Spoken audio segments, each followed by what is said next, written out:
Lesson 2. It was almost 3 a.m. and Alex Del Monte was cramming like crazy. He drank cup after cup of coffee to stay awake, but the George Washington University sophomore knew he would fail his statistics exam later that day if he didn't call his tutor for help. But so late at night? Not a problem if your tutor works 8,500 miles away and 9.5 hours ahead in Bangalore, India. In an hour-long session that cost just $18, the Indian tutor spent an hour with Del Monte, walking through the concepts the student needed for his exam. Thanks to his tutor, he got an A on his final exam. Thousands of U.S. students like Del Monte are increasingly relying on overseas tutors to boost their grades and exam scores. The tutors, who communicate with students over the internet, are inexpensive and available around the clock, making education the newest industry to be outsourced to other countries.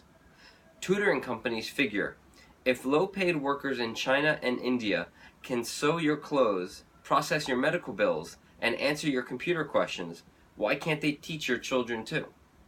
But educational outsourcing has sparked a fierce response from teachers and other critics who argue that some companies are using unqualified overseas tutors to increase their profit margins.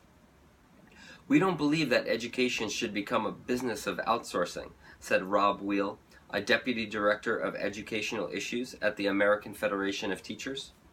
When you start talking about overseas people teaching children, it just doesn't seem right to me. Some companies are thinking of educational outsourcing on a much broader scale than just tutoring. One college in Kentucky is outsourcing the grading of some papers to Smart Thinking, an online tutoring company that works with 70,000 students at 300 schools across the country and has tutors both in the United States and abroad. Essentially, we are acting as the teaching assistant, said Burrick Smith, the firm's chief executive and co-founder. We do better service, more consistent service, and at a better price. Smith says he believes that eventually schools will outsource their office hours, review sessions, and other aspects of instruction to teachers who might be located anywhere in the world. Right now, about 20% of Smart Thinking's 500 tutors are in countries such as India, the Philippines, Chile, South Africa, and Israel. This is no different than what happens in any industry.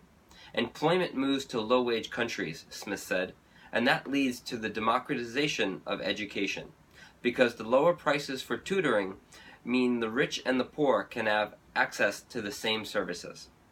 But when Alex Del Monte called up his StudyLoft.com tutor right before his exam last semester, he didn't ponder any grand theories about outsourcing.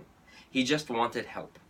Del Monte has used the service about every other week this semester, and he vowed that he would finish his studying well before final exams this month. But realistically, he laughed, I'll most likely be up again at 2 a.m., calling my Indian tutor for help.